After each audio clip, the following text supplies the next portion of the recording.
watch live and loud on the big screen this Sunday as the West Tigers take on the New Zealand Warriors at 2 p.m. The Ambush will be back at West Ashfield on Sunday, and they're giving away exciting prizes. So head to West Ashfield, where they'll be offering half-price pizza until halftime and selected beers for $4.50 a schooner. Wow. And terms and conditions apply. West Ashfield practices the responsible service of alcohol. Drink responsibly. And of course, West Ashfield are the home of the West Tigers. They are at West Ashfield, 115 Liverpool Road, Ashfield. For more information, visit West Ashfield's website, westashfield.com.au, or give them a follow on Facebook or Instagram at West Ashfield.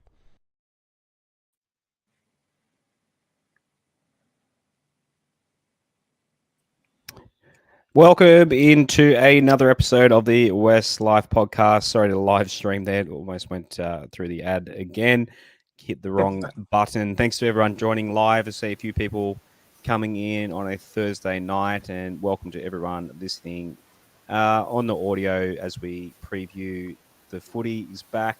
We had a rest. No heart attack last weekend. West Tigers are back. We've got the rest of the season to get through, and we'll do our best to try and be a little bit, what's the word? Optimistic heading into that weekend, but maybe not. So as always, we are sponsored by West Ashfield Leagues, best place to watch the game live and loud on Sunday. So if you want to put yourself through that torturous afternoon of footy, you're better off doing it with half-price beer and pizza with amongst other West Tigers fans that are suffering alongside with you. And the best place to do that is at West Ashfield Leagues. We're also sponsored by MG Pump Solutions. Big Shane's got a big job this week. Still not back with us, but also follow us at WestsLife Pod on Instagram and Twitter. And if you want to support and take part in the show, patreon.com/WestsLife. For those coming in on YouTube on the stream, if you're new, please hit the subscribe, hit the like button, like everything, follow everything. Just help us out, guys. The show is getting bigger and bigger, and the man that's one of the main reasons why this show has blown up. He's it's died down a little bit now, Rob. But you had a little bit of a sabbatical from social media. Well, not a sabbatical, just easing up a little bit. It's been a dramatic couple of weeks, but yeah, you're feeling a bit more relaxed and calm on this Thursday night. Yeah, pretty relaxed. Looking forward to the weekend. As I said, there's really not much meaning to it. Well, from our point of view anyway, and the Warriors are on the same points ladder as us. So, it means a lot to them having their first home game back, but they really can't play finals as well. So it's just going to be interesting to see, which way trot out, if we're going to trot out as lined up. We can have a few late changes. We might have Brooks starting at hooker, or at least moving to hooker pretty early. As we said a couple of nights ago, don't see New Brown really playing 80 minutes there. But yeah, look, it's not a good thing, but I'm actually quite relaxed for the simple reason that it doesn't mean much. And what's going on with the coaching stuff, all that crap that's happened the last week or so, that's, the club everyone can judge for themselves what they think about, whether how difficult or how bad. Thanks for joining us on this Thursday evening. Does Rob's audio sound a bit jumpy to you, or is it on my end? It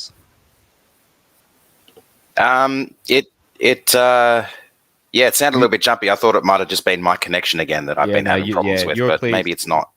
Rob, you just check your connection there, because as you're coming in loud and clear as day. So how are you anyway? How are you on this Thursday evening? As Manly are actually tallying up the storm, funny enough, but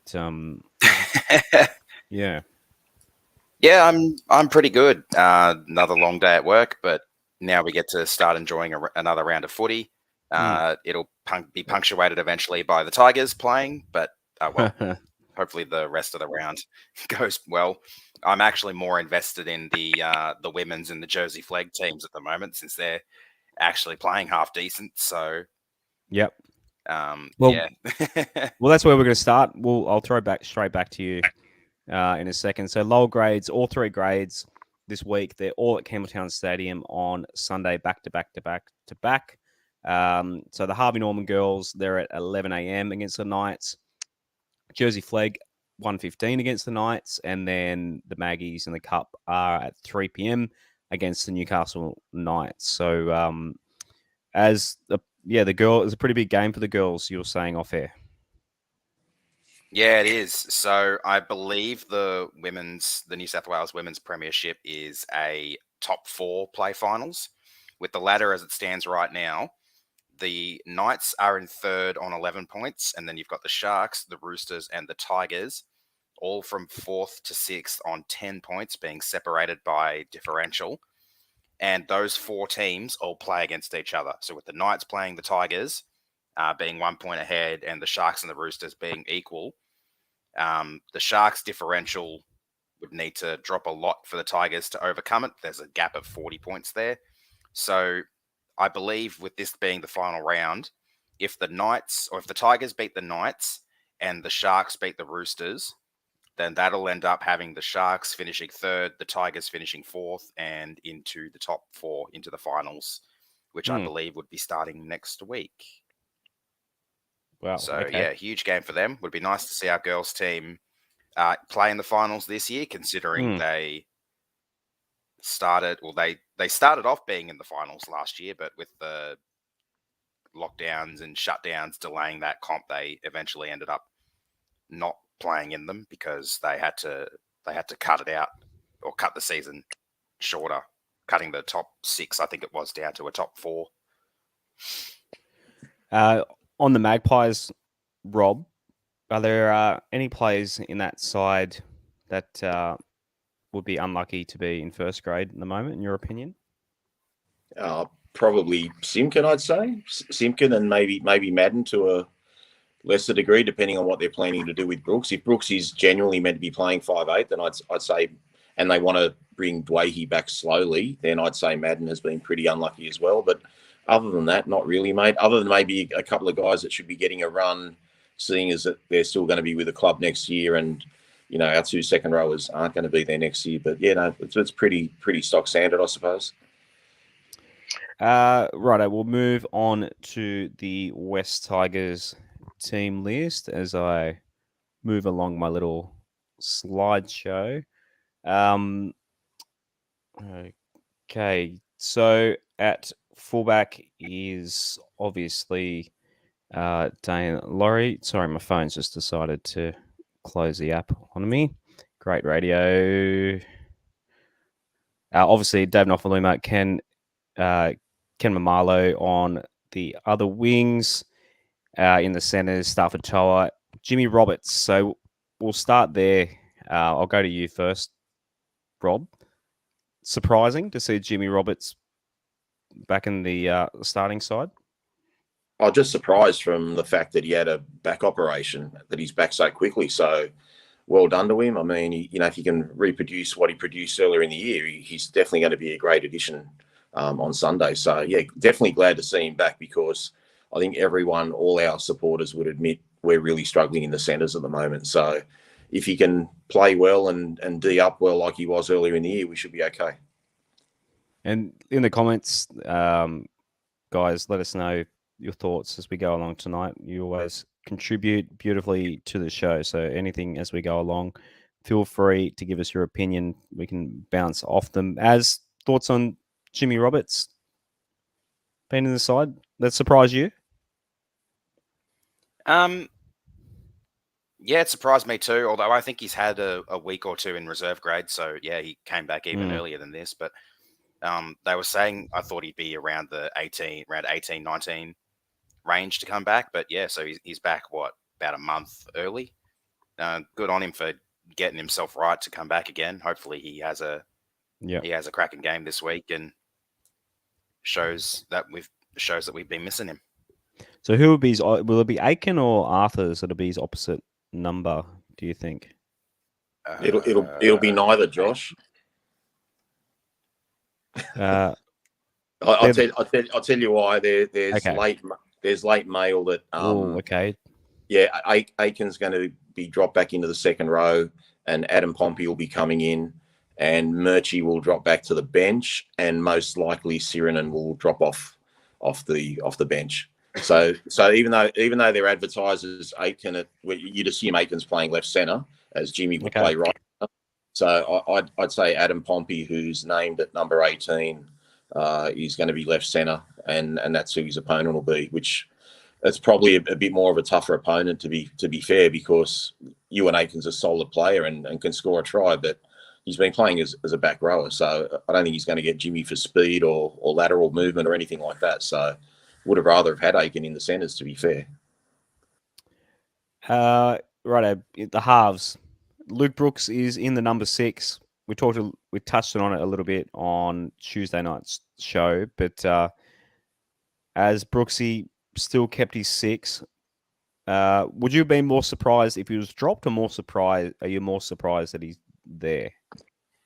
I would have been more surprised if he was dropped. I kind of hoped he would be, especially if we wanted to give Dwayne a better run in the team. Even obviously it's at the expense of Madden that Brooks is in there too. So I would have been surprised if he was dropped. I'm not surprised that he wasn't. It's just I think I touched on it on Tuesday. It seems like the club don't want to, just because of the salary that we're paying for him. And then what Rob was saying about how it's trying to boost his salary, so hopefully a team that he can go to next year, like the Dolphins or whoever, might be willing to pay a bit more for him. I think I'd rather ship him off than. Oh yeah, you might have said it. Someone did. I occasionally have a good point. I've got to point out when it's my good point. Usually Rob has those. I would rather keep Madden over Brooks. I've been a fan of Brooks for so long, and I've stuck up for him and defended him, but it's getting very hard to when he's constantly just proving us stupid. Brock in the comment, I heard he is trying to get another contract for next year at the Tigers. I'm not sure if you're talking about Brooksy or Jimmy Roberts there. Brocker, let us know. I'd say Jimmy Roberts. I'd say Jimmy, because Brooksy's already contracted next year, isn't he? Yeah. Yeah, that have to be. Rob, so we'll touch on Brocker's comment there. Jimmy Roberts, another year on a cheap deal. Yay or nay for you? Oh, look, it's just, I don't know. It seemed this year that every time Jimmy had a couple of good games, it took a lot out of him. Like he's giving it his everything, and I just don't know if his body's up to it. Yeah, if we're not going to get any centres or sign anyone better, unfortunately, he really is. If Adam's at number 6, then he's the best centre we've got, which is a pretty poor indictment on our centres at the club. So. It's really no offense to Jimmy, like he did play well earlier in the year, but it's kind of like the best of a bad bunch. Like Ollie Gildart never really showed up. AJ Kapoa's really had 1 or 2 games in the centres, so he's pretty untried. Toa seems okay at fullback without being a great fullback, but when he gets into centres, his defence is pretty ordinary. So we're really struggling. Tommy Talau's not back. We don't know what's happening with him. Maybe round 2022, something like that for Tommy. So I did see he was at Concord with Majors Bay Road, some opening with Sean Ballor the other night. But he does exist. He does exist. Yeah, well, look, there's a few guys there. That's the one good thing. Just literally haven't seen him. There are a few guys that actually we know are going to give it their all because they're playing for contracts, whether it's with us or whether it's to impress other clubs. Even like your new Browns and what have you. So, there are going to be a few guys that have a lot of, good reasons to play for. But, and then I just want to see what we've seen the last 2 games from the Tigers, because as we stood kind of at the end of last year or beginning of this year, Josh and Aaron, we kind of said, at the start of the year, yeah, sure, we want to do better, but we just want the boys to give us that big effort and play for 80 minutes, et cetera, et cetera. Now, even though we had some losses and quite a few losses, we were getting the effort, but everyone goes, effort's not enough. We need to start winning some games. Well, kind of feels like that's all, we're starting all over again. Now I just want to see 80 minutes of effort, because they haven't looked interested the last two games. And as I touched on Tuesday night, we lost to Manly without their two best players by 22 points. And we lost to a team that were wooden spooners by 8 competition points. We lost to them by 24 points, having beaten them 3 weeks earlier by 14 or thereabouts. So I just want to see a shift in attitude. And if the talks of Kamali being a head coach are real, we have to win. They're like the Warriors are struggling. Like, it's not like we're playing a top 4 team or a team that's in sparkling form. We're playing a team that's just as bad as us. Sean Johnson does not look like he wants to run the ball. Like, he's just a shadow of the player he was. Like, sure, he can field goal late in the game and do some special things when the game's on the line, but he just seems to be cruising through his 75 minutes, not running the ball. Like, the guy's got one of the greatest running games we've ever seen, and he's just locked it up, and he's just standing there distributing in his dinner suit. You know, I don't know. Like, I don't know what's going on there, but the New Zealand aren't flash. So if they put a number on us, you know, after losing to the two teams that I just mentioned in those circumstances, it's pretty piss poor. So I really hope I see 80 minutes of effort, and whatever the result is, who knows? I guess New Zealand have more to play for because it's their first game back there in, you know, so long, but it's no difference. You should be wanting to win every week. I was about to ask you that. Do you think, like, it can go both ways? Could New Zealand fire up and play their best footy, or could they be, sometimes you can succumb to the occasion and kind of through nerves or whatever actually have an opposite effect and kind of be a bit of a letdown, or like lose concentration or something. Do you expect the Warriors to play their best footy in front of the home crowd, or do you think it could be? Yeah, what are you predicting, Rob? I think the emotion is obviously, you know, going to be overwhelming, and they'll come out really revved up. I'd expect that they'll probably get a bit of the referee support, even though that's the big one for the first 10 or 15 minutes at least. I think the whole game. Chris Sutton, our referee. Wonderful.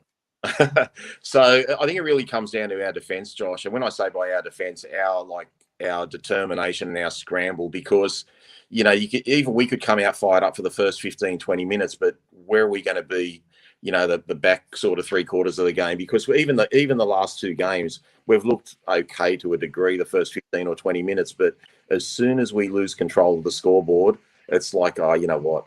Who cares? Like, it just seems like some of the guys are running on 75%, not 100%. So I don't know. It could work against them, but I just, you know, guys like if Jackson Hastings and Adam Dwayne gets his hands on the footy and gets a lot more game time, and they're leaders, and if they lead the way we know they can lead, then we're a different team. But if they kind of just cruise around, which I don't expect them to do, but if they don't get much time with the ball, or we're not in the game early, I don't know. I don't know if we can fight back. But we'll just, you know, this is why it's so hard for Kamali. As I said, he's been thrown in the deep. I don't think any coach is going to have success with a team that's kind of deflated and lost their ambition and their tenacity. But that's his job. Like, if he can't get them motivated, then what are we doing? So, and he hasn't got him motivated the last 2 weeks. No matter whatever he's done, it hasn't worked.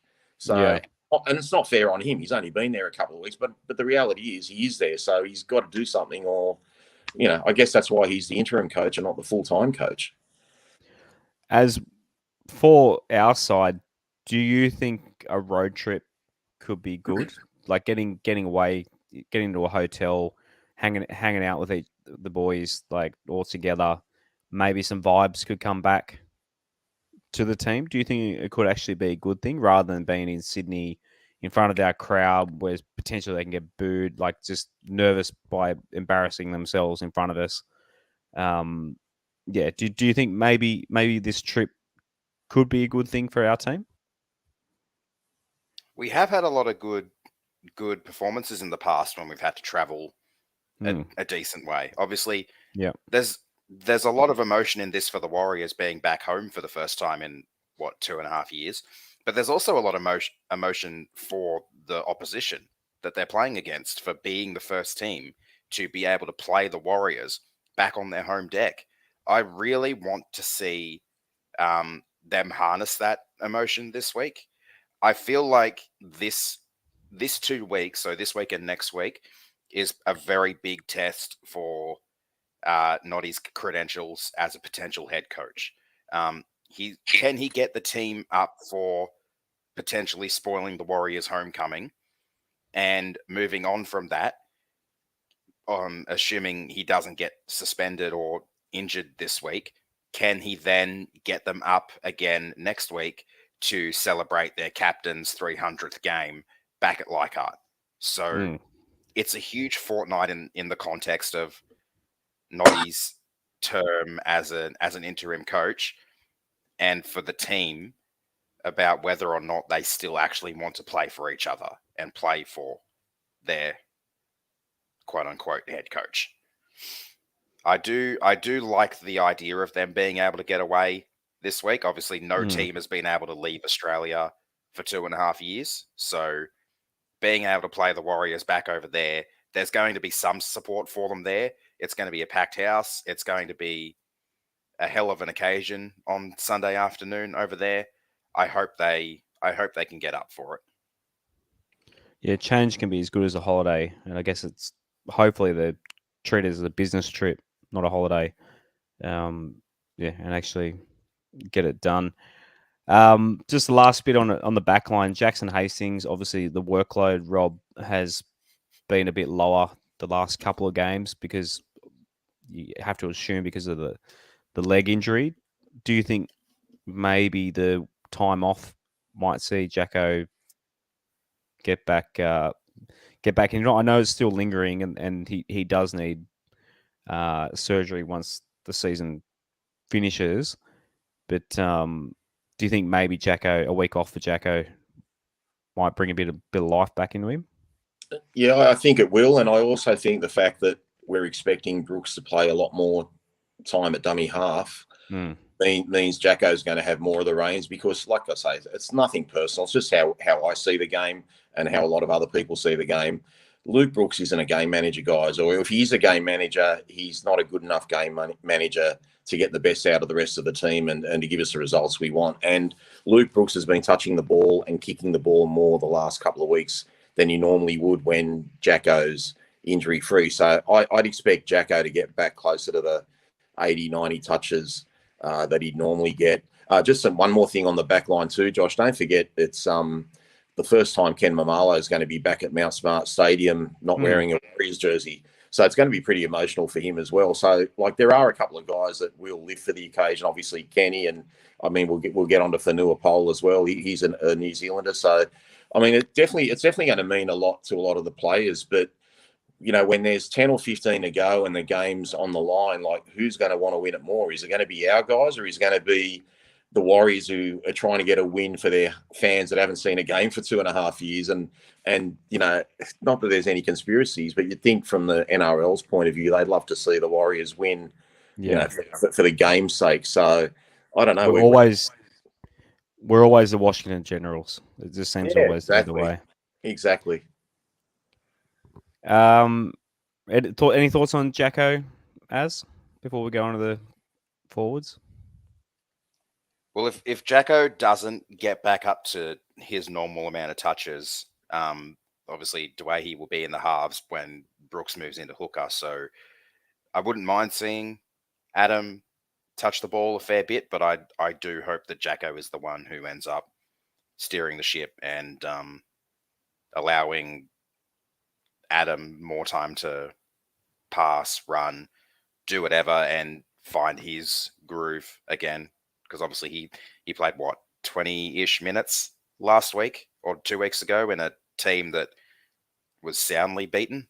And we were already soundly beaten by the time he came on. So yeah, it would be nice to see him get a chance to find his groove. But yeah, Jacko, for us to be any chance, Jacko needs to be steering the ship and touching the ball as much as he did in the 2 wins we had against the Rabbits and the Eels. Righto. So I've written just hookers rather than forwards, because forwards are still Jimmy Tama, Zane Musgrove, Luke Garner, Kelma Tuolagi, and Joe Offengowie. But I guess, Rob, the fact that Kelma and Luke, the departing at the end of the year. Is there a time that you think we pull the pin on either of those blokes and just give a young kid a run? Look, a couple of people have made valid points that if you throw too many kids in there and the team starts losing by 50 or 60 points, it does them no good.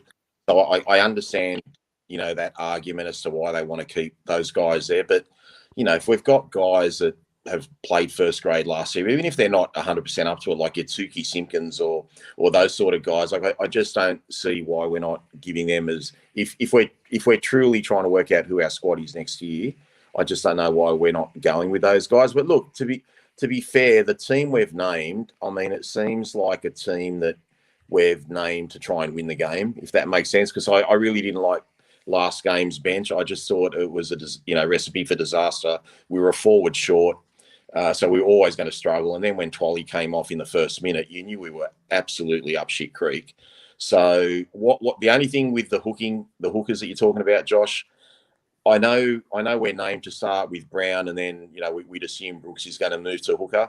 I don't think that's fair on Brooks or any player to be starting at 5'8" and then going to hooker. If it was me and they want to go down that Brooks experiment, I'd either be starting with Brooks at hooker and just interchanging him like we do when we've normally got Simpkin and Little there. Because I just don't think it's fair to be playing half a game at 5'8", then all of a sudden you've got to go into dummy half, which is one of the hardest positions to play. You've literally got to get in, get there, be there at every tackle, and then do a lot of defence. And I just rather they interchange properly as hookers as opposed to shifting from 5'8" to hooker. So we'll see how that pans out. I got a feeling there's a bit of shifty sheens about this team, and we might start with Brooks at number 9 from the get-go. And I hope we do, to be honest. And I hope Adam starts. And if Adam starts, then suddenly, I'm getting a little bit excited. And I'm thinking, okay, Adam's back in town. The boys are here to play. Let's upset the party. Brocker asked in the comments, anyone heard anything on Jake Simpkin? Does Kamali just want more game time under his belt in Cup? Jake Simpkin, do you think he should be in a bench rotation? Or, I mean, Rob just said possibly they're going to try the Brooks at hooker thing, and New Brown has probably earned a spot somewhere, so maybe that's a bit of a reason there. But yeah, would you like to see Jakey Simpkin get back into first grade? I definitely would. I have a feeling it is because he hasn't had a lot of consistent game time. It's just been punctuated by injuries, sort of the same as Lids, but Jake's been able to get a little bit of a run there. I think that Jakey should be starting. I feel like if we didn't have Dwayne on the bench, then it would be Jake starting and New Brown. That's the one. I had mental blank there. New Brown on the bench. Yeah, I agree with you. I think from the moment Madge got sacked, Kamali's made it pretty clear that Little was his first choice, and it hasn't worked. But maybe they're just going to give him turns. I don't know, but it seemed as soon as Madge got sacked, Simpkin was down the pecking order. Mm-hmm. I hope that doesn't mean we see him go, because that'd be a huge loss. I'd very much prefer to keep him over Lids. Are they both off contract next year, or I don't know the contract situation for them? I think they're both next year, but I stand corrected on that. Yeah, I'm pretty sure both next year. I think. Look that up. Lids. No, Lids is under contract, isn't he? They're trying to get rid of Lids' contract for next year. I think he's on. I think they've both got one more year. That's right. I think they're the same as Brooks, Dwayne, and Dane. Sorry, yeah, they're trying to get rid of Brooks' contract. Get rid of Lids' contract as well. Geez, with all those blokes off contract, next year in particular potentially be a huge year to have a very, very different team in 24 potentially, depending on absolutely who our coach ends up being. Well, that's the club's waiting to get a new coach in. Basically, whereas Madge came in, they said, "Look, here's our cap. It's a absolute cesspool." The new coach will say, "Look, good luck." Now it's the new coach coming in. It's like, well, 2024, 2023, this is half the team's off contract. What can you do with it? So you got to feel for Madge in that regards. On the bench, so Stefano, Adam Dwayne, obviously we've already said. Alex Seyfarth and Fonua Pole to make his debut, as you already said, Rob. Is there any for those who haven't seen much of Fonua, what can you tell us? Well, look, he's a New Zealander who's actually played his junior footy in Victoria. Came across from New Zealand to actually play AFL, believe it or not. Fell in love with rugby league, knew that was a game for him. And apparently he's just a really, hard running sort of working forward. So I'm curious to see how many minutes he'll get. I'm hoping he'll bust out over 20 or so. But generally with, guys that make their debut, they give them, maybe 15 minutes late in the game or something like that. So I guess it really depends how the game pans out in terms of injuries and what have you. But yeah, I'm expecting him to be, to have a big game. And, like it's his debut. He'd want to remember his first game for all the right reasons. So looking forward to seeing what he's got. It'll be the first time, he's that I've seen him, so I'm really looking forward to it. Anything else to add on Fonua Pole as? Just how heartwarming was it seeing him or seeing the team react to Noddy saying that he was debuting? Like you could see the emotion on his face. You could see how the team loved it and how they got around him. That was awesome to watch. Also, I've got our off-contract list for next year.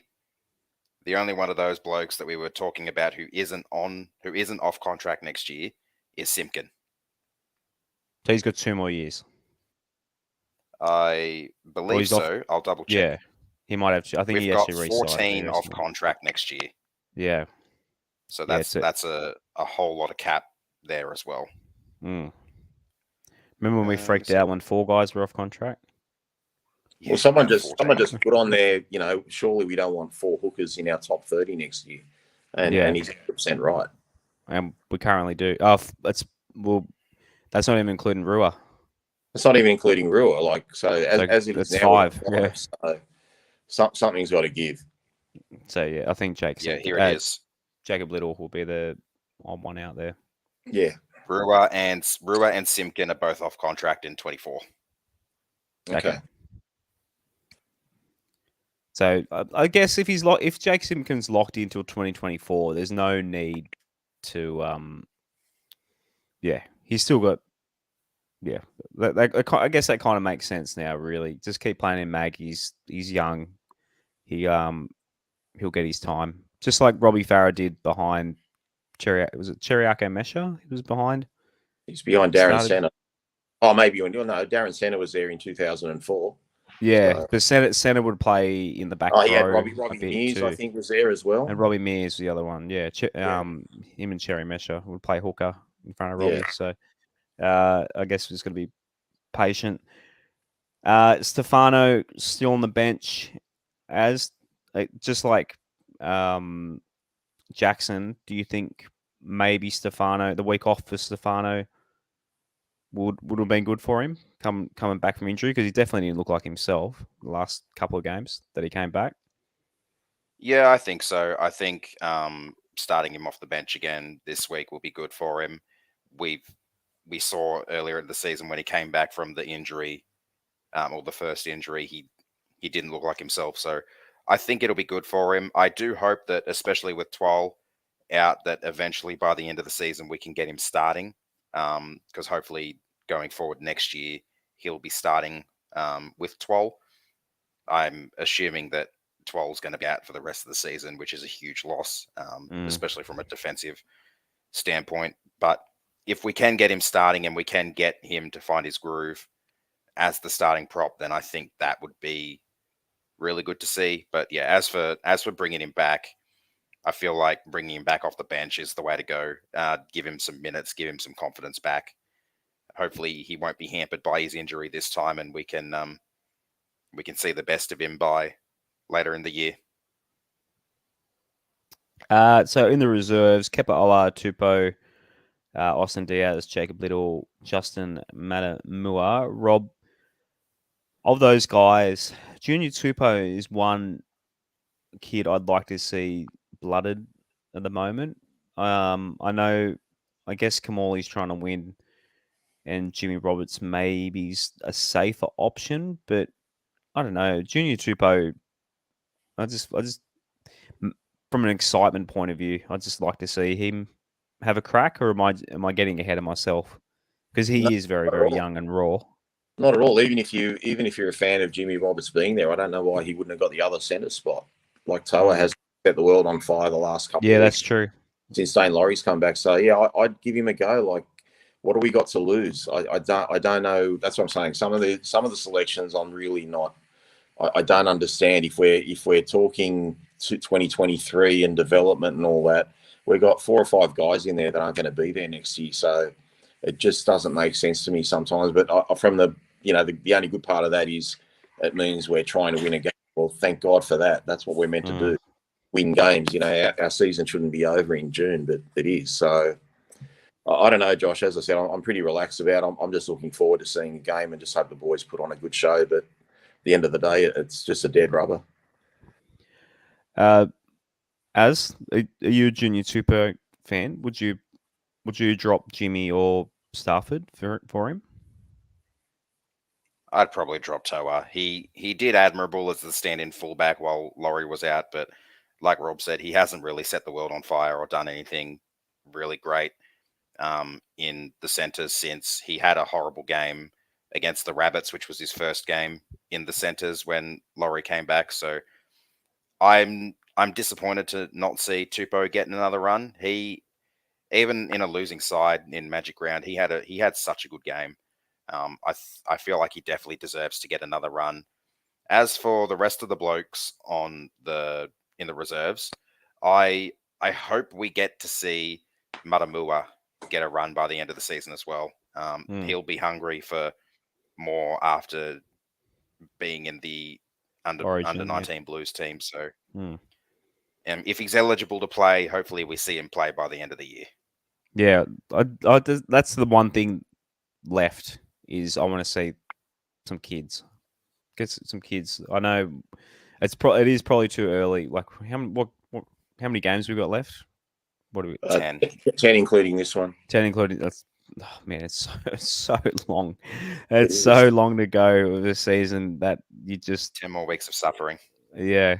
I know I'm sorry to reference basketball again, but before the Nuggets had a good team, they basically used to have this chant. The players would come out and go 1, 2, 3 Cancun, and that was like the last 20 games of the season because they were just looking forward to the season ending and going to Cancun. So that's like, so as a fan, it's just, and the thing about American sports is your team losing is actually good because you get a high draft pick. Whereas in this, it's like you come last, you're just a laughing stock. There's literally no reward for coming last, which I think is a good thing. The tanking in American sports is it's terrible. It's a shit thing to to deal with. I think we'd have a little bit of a different perspective, Josh, if we had a coach already too. Like I think, true. Even as kind of negative as I feel about the rest of the season, if we had a coach there, and even if we've got like say 7 games left, and you can see that he's trying different combinations and there's a real purpose to what they're doing for the last 6 or 7 weeks, I could enjoy that a bit more. I could see it, but right now, like I said, I've bashed the club enough, but I literally do not trust the decision makers of the club at all. But whatever they do, I just want them to get the coach quickly. And one thing we didn't touch on the other night, Josh, was, I don't know if you're aware, but Seraldo and his manager allegedly told our Brains Trust that they need to go for an experienced coach.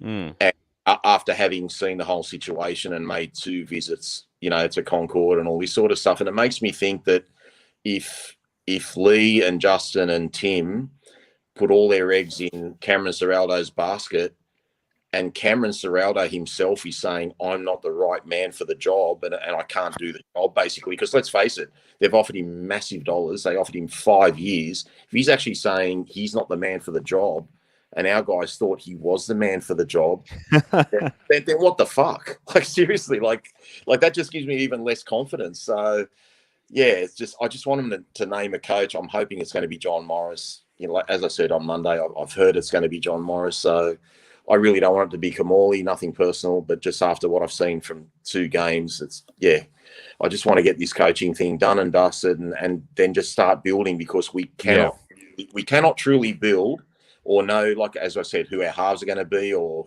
what forwards we're going to keep, and all this sort of stuff until we get our coach. Until then, we are totally in limbo, and sadly, I think it's going to show on the field. Just we'll touch on. We haven't touched on it yet. The Adam Dwayhe rumors coming out tonight, Rob. Like, I can't remember where it was reported, but Adam Dwayhe. Someone was saying that Adam Dwayhe's not going to. He's going to go to the open market and see what he can get. So basically, not sign before the the new contract year. Do you think there's any legs to that rumor, or do you think it might be his manager telling the club to hurry up? Like, in my opinion, I think it'll come down to if Adam is guaranteed to play in the halves by the new coach, he'll stay. If the new coach says no, you're a centre, which means he'll be offered less money, then he goes. That's my opinion. What are your thoughts? I think, well, firstly, Adam came to our club from South on fullbacks money. So Adam is on very good coin right now. He's got an extra year. He loves the club. As recently as a week ago, he said, I'm not going to tap out on the Tigers, to use the headline. And he was interviewed, and he's got no plans to go anywhere. Now, as much as I don't, trust the club in what they say, I respect the fact, and it makes a lot of sense, that they're going to leave it up to the coach to decide who the halves are going to be. So that's the reason that we haven't pushed for Adam. That's the reason we haven't pushed for Jacko. That's the reason we're really holding off at all, because it makes sense. Why would you extend someone's contract if, for some stupid reason, the next coach says, I don't want Jackson, or I don't want Adam, or I don't want Luke, or whoever. So I do believe the club, and I do believe Adam on that. I believe the rumour came from Clarkie's column on Facebook, but no offence to Clarkie, I think they've got this one totally wrong, and it's just made up BS, because Adam's denied it as recently as the last few days. So Adam's not going anywhere unless we decide that he's not in our plans. So no, I don't think any Tiger supporters have got anything to worry about there from both his perspective and our club's perspective. Righto. Weather. So according to Google, Auckland's looking at partly cloudy, 14 degrees around kickoff, which is actually better than Sydney, which is 100% chance of rain all weekend, and 16 degrees max. So it's actually better weather in Auckland than Sydney on Sunday. Do you think it's going to be a high scoring one, knowing there's not going to be any rain about? Yeah, I have a feeling it'll be a high scoring one. Like I said, there's going to be a lot of emotion on both sides. The Warriors are going to be fired up. I hope the Tigers are going to be fired up. Yeah, I definitely do think there'll be a fair few points in this one. We've been defending very poorly as of late, and I believe the Warriors have been defending relatively poorly as well. So on the bright side, we haven't been ruled out of premiership contention yet, seeing as we haven't had 50 put on us. So we've got that in our favour. I did see the other day, TAB someone put $50 on the Tigers to win the comp. I think they're paying 15,000 like 1,000 to 1 or something. Yeah, it'd be nice to be able to just set fire to $50 like that. But that flames. What about back in 2005? I'll never forget. There was a guy that he had Swans and Tigers mid-year. Put on Swans and Tigers to both win the comp at the same time. If you're out there, let us know, because that's pretty sensational. I love hearing good betting stories. I bet the betting agencies do it again this year. The betting agencies love it too, because it makes you gamble. As I look at the betting odds, we're $2.50 outsiders. Warriors about $1.50, about a 4.5 line. Rob, do you think we can cover 4.5? Do you think we can keep it close? We've got the team to win, Josh. I just don't know if we're going to get the 80-minute performance. There's enough strike there. I agree with you. I think it's going to be a high-scoring game. At least 46 points minimum. Like it could be something like some of the similar score lines we've had, with our famous comebacks like 26-22, stuff like that. But I just hope, if we're down early and we cop an avalanche, I just want to know, like, are the boys going to fight back, or are they just going to, put the cue in the rack and the Warriors rack up a big score? And like we've said, the Warriors aren't playing well. So, I don't know. I just think it'll be an entertaining game. Hopefully, it should be a good game for same game multis for people that like doing that. There should be plenty of weird and unusual try scorers. But yeah, I just want to see more game time from Adam. That's what I'm really looking forward to. I need to see something to give me some hope for 2023, because I just feel, I actually quite admire a lot of the supporters that are messaging me. They've still got hope. And I see Facebook tweets and Facebook posts and tweets saying, can't wait for the game on Sunday, and how excited they are. And I think, God love them, good on them. I wish I could be like that, because I just kind of I was just still coming to terms with the fact that, a few weeks ago, I thought if we beat South, we were going to make a run. And like now our season's just shot to bits. So, yeah, I just want to see something positive, and I want to get my own personal energy back about the Tigers, because it's been on low levels lately. Alex, best days as a kid, seeing the front of the paper, Tigers premiers, the back of the paper, Swans premiers. They were different weekends though. The Swans won the day just before we beat the Dragons, because I was correct. I watched that game. So I went to the Tigers game, and I was watching the Swans game at Fox, what was then Fox Studios, on the big screen, which is next to the SCG. So a lot of people were in the SCG watching that. So that was literally a couple of hours before we beat the Dragons. So it was different weekends. But I mean, I didn't really give a shit about the Sydney Swans, really. But and you're a Richmond Tigers fan, Rob. So yeah, I have. But I mean, obviously, I had a soft spot for the Swans. Yeah. Being in Sydney, and they were my second favourite team, and I've loved some of the great moments, like with Tony Lockett, kicking it behind to win the game after the siren and all that sort of stuff. Yeah, I remember that. That was a semi-final. That was to make the grand final in '96, wasn't it? Something like that. It was like, because I remember Dragons and Swans were. I don't know how I remember this. I was bloody 8 years old. Yeah. Something in my brain. I can barely remember where I left my keys. But 96, the Dragons and the Swans were in the grand final at the same time. They're both red and white. I just remember thinking that as a kid. And it's stuck in my brain for some reason.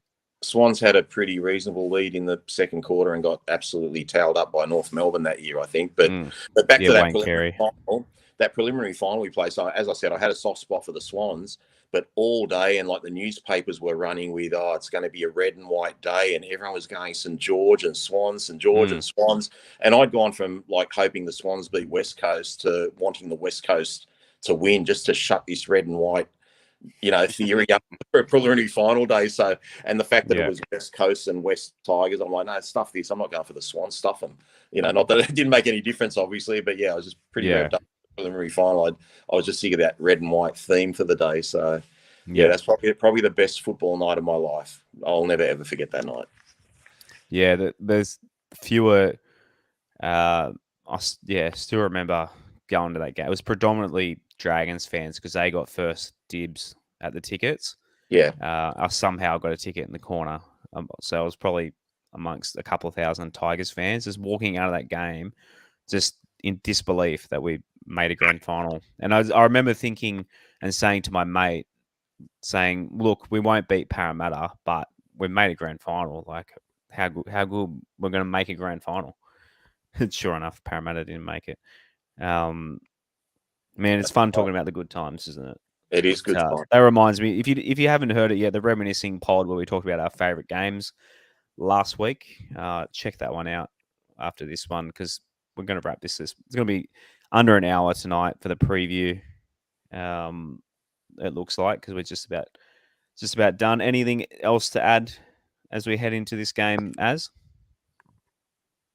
No, not really. I think you've pretty much covered everything except for our final tips, I guess.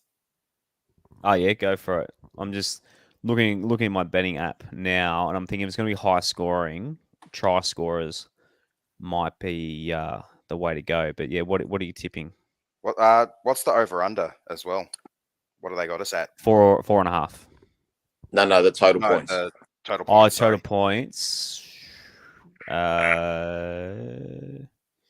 Total points market for Tigers. Tigers is 17.5. Warriors is 22.5. Oh wow!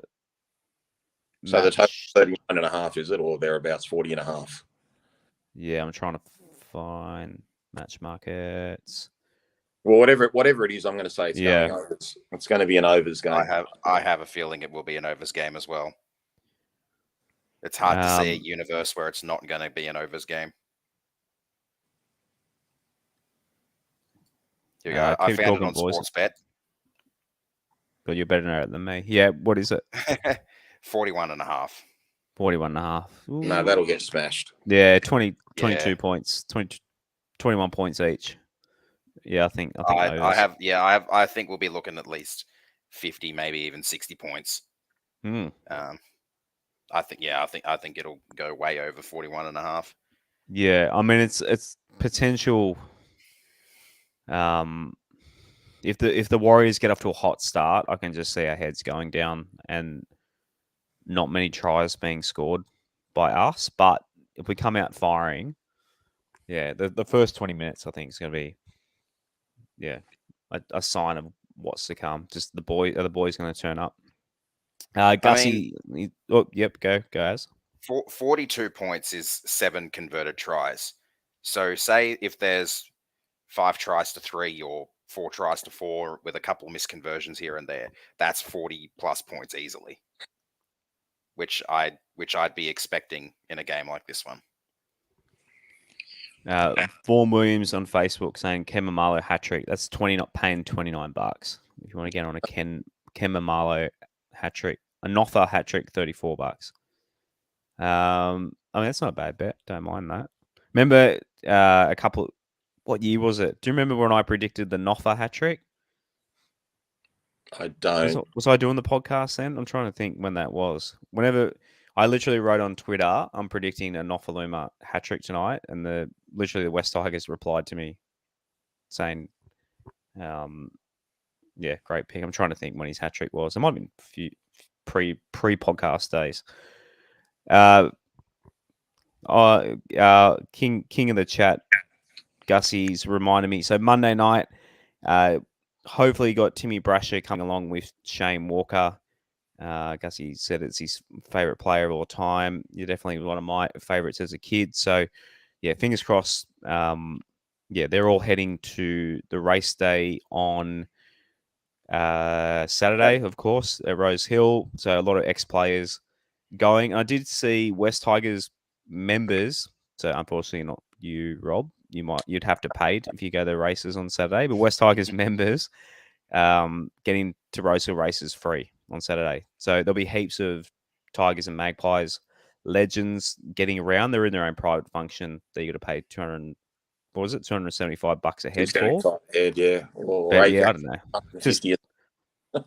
Just go in, hang around the toilets. You're bound to see players coming in and out, getting around in the betting ring and that sort of thing. So go have a punt and see guys like Timmy Brasher and Shane Walker. I know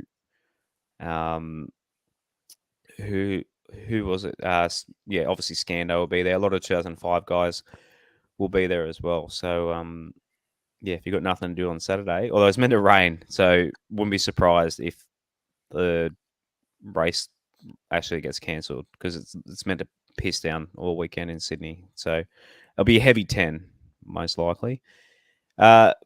Boys, enjoy the game on Sunday. As I said at the start of the show, if you want the best place, especially with the team out of town, West Ashfield half-price beers and pizza in the first half. Big Shane and I did that when we played again. What game was it? I can't remember what game it was, but Big Shane and I did that a few weeks ago. And yeah, the pizza is top notch. So, boys, have a good weekend. In the chat, you know how we end every show. we've done it in less than an hour, Rob. Everyone can get on with their weekends in nice quick time this time. We've smashed it out. So boys, go the Tigers. Go the Tigers. Go the Tigers.